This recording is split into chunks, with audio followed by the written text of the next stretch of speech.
हर हर महादेव। शिव गुरु के चरणों में प्रणाम, माँ पार्वती के चरणों में प्रणाम। हे गुरु भाई बहन, आज फिर से मैं एक बहुत सुंदर अच्छा शिव चर्चा कथा लेकर आया हूँ, जिसे आप ध्यान से सुनिए और समझिएगा। एक नगर में एक राजा था। वह राजा दान करता था, लेकिन यदि दान उचित हो तो वो दान करता था, नहीं तो बहुत गुस्सैला था। उसी के राज में एक गरीब आदमी, उसके मन में विचार हुआ कि चला जाए राजा के पास, मैं अपना दुख सुनाऊंगा तो वो मुझे धन अवश्य देंगे। यह सोचकर वह घर से चल दिया। जाते जाते रास्ते में एक व्यक्ति मिला। वो पूछ लिया कि कहाँ जा रहे हो भाई? तो ये गरीब आदमी बताया कि मैं अपने राजा के पास जा रहा हूँ, अपना दुख सुनाऊंगा और उनसे धन का याचना करूँगा। वो व्यक्ति धनी था, लेकिन उसके पास स्त्री नहीं था। उसका स्त्री मर गई थी और वह स्त्री के तलाश में था, लेकिन उसे कोई स्त्री नहीं मिल रही थी। वह सोचा कि चलो हम भी चलते हैं, मैं राजा से स्त्री का याचना करूँगा, स्त्री मांगूंगा। वो दोनों मिलकर साथ हो गए और वहाँ से चलने लगे। जाते जाते कुछ दूर गए, उसके बाद वहाँ पे एक आदमी और मिल गया। वह शिव का पूजा करता था और अपने कर्म पर विश्वास रखता था। वह पूछ दिया इस दोनों से कि कहाँ जा रहे हो भाई?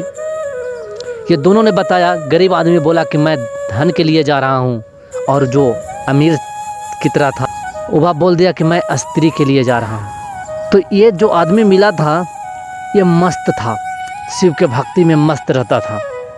ये बोल दिया कि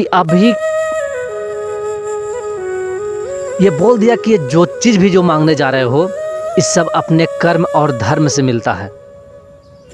आप भगवान के भक्ति करो और अपने कर्म करो, अपने कर्म पे विश्वास रखो, सब कुछ प्राप्ति हो जाएगा उससे। लेकिन अब जब तुम दोनों जा रहे हो तो चलो मैं भी चलता हूँ तुम्हारे साथ में। वहाँ पे तीनों आदमी चल दिया। तीनों आदमी जब राजा के पास पहुँचा, राजा को प्रणाम किया। राजा पूछा कि बोलो क्या चाहिए? तो गरीब आदमी था, वो बोला, हे राजन, मैं बहुत गरीब हूँ, मेरे पास धन नहीं है। मैं आपके पास इसी आशा से आया हूँ कि आप मुझे धन देकर लौटाएं। राजन बोला ठीक है।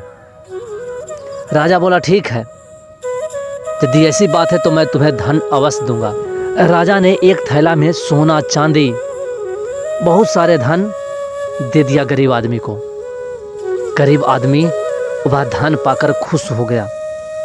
उसके बाद दूसरा आदमी से राजा ने पूछा कि बोलो तुम्हारे क्या दुख है? तो दूसरा आदमी बोला कि हे राजन, मेरे पास धन बहुत है, लेकिन मेरी पत्नी मर गई है, मुझे एक स्त्री की आवश्यकता है। जब से मेरी पत्नी मरी है मैं अकेला सा हूँ, मुझे मन नहीं लग रहा है। एक स्त्री होती तो घर का पूरा काम संभाल लेती। राजा ने एक स्त्री दे दिया, वो भी खुश हो गया। उसके बाद जब तीसरा आदमी जो शिव का पूजा करता था और अपने कर्म पर विश्वास रखता था, उससे पूछा कि तुम बताओ तुम्हारा क्या दुख है? बोला कि हे राजन, मुझे दुख तो किसी बात की नहीं है, मैं कुछ मांगूंगा भी नहीं, क्योंकि मांगने से आज तक कुछ नहीं किसी को मिला है।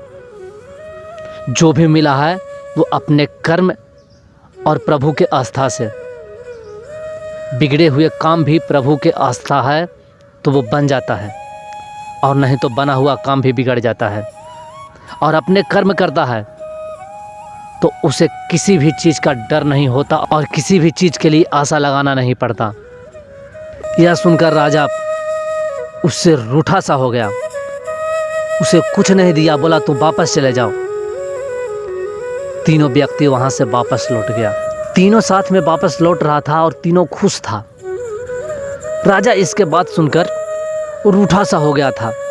उसके मन में अंदर ही अंदर क्रोध आ रहा था और अपने प्रजा के एक सेना को बोला कि तुम जाओ, रास्ता में 3 आदमी जा रहा है, उसमें से एक के पास अस्त्री होगा, एक के पास धान का थैला होगा और एक खाली हाथ होगा। जो खाली हाथ है उसका सर काट के लेके चलाना। रास्ते में जा रहे जो गरीब आदमी था उससे धान लेके जाते जाते उसका हाथ में दर्द सा हो गया था। वो जो खाली हाथ था उसको बोला कि भाई थोड़ा दूर हम मेरा ये धान लेके चलो, तब तक मेरा हाथ में कुछ आराम आ जाएगा। तो ये गरीब आदमी अपने दूसरे आदमी को हाथ में थैला दे दिया और ये खाली हाथ जा रहा था। सेना जब वहाँ से चला तो रास्ता में देखता है कि एक के हाथ में कुछ नहीं है, एक के हाथ में थैला है और एक के साथ में अस्त्री है। तो जिसके हाथ में कुछ नहीं था वो गया, कुछ बोला भी नहीं और उसका सर काट कर उसका सर लेकर चलाया।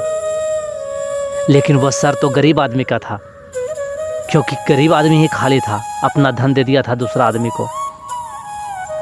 राजा जब उसका सर देखा तो कहा, अरे ये तो गलत आदमी का सर लेकर चलाया, इसे तो मैं धन दिया था, ये गरीब आदमी है जो इसे नहीं चाहिए। जो जाओ, जिसके साथ में कुछ नहीं है, खाली है, उसका सर काट के लाना है। सेनापति फिर चल दिया यहाँ से। वहाँ रास्ता चल रहा था दो आदमी, एक आदमी तो मर गया, दो आदमी चल रहा था। जिसके साथ अस्त्री थी उसका लघु शंका लग गया। वो अपने अस्त्री को, ये जो शिव के भक्ति में मग्न रहता था, उसके साथ में बोला, धीरे धीरे बढ़ो, मैं तब तक लघु शंका कर लेता हूँ। ये लघु शंका करने लगा और वो धीरे धीरे बढ़ रहे थे, वो जो शिव के भक्ति में लीन थे वो और अस्त्री। उसी बीच यहाँ से सेना पहुँच गया। देखा कि वो तो उसके साथ तो अस्त्री है, खाली हाथ तो यही है जो लघु शंका कर रहा था। वो गया और जो लघु शंका कर रहा था उसका सर काट कर लेकर चला आया। यहाँ पे राजा को ला कर दिया। राजा बोला कि अरे ये तो गलत है, इसको तो मैंने अस्त्री दिया था, ये नहीं, वो जो खाली हाथ था उसका लेके आना था। सेना बोला कि हे राजन, इसी के हाथ में कुछ नहीं था, एक और था, उसके साथ में तो अस्त्री थी, ये खाली हाथ वाला का तो मैंने लाया है। राजा का धीरे धीरे गुस्सा शांत हो गया। उसकी बात याद आने लगा, क्योंकि वह बोला था कि सब अपने कर्म और ईश्वर के आस्था से होता है।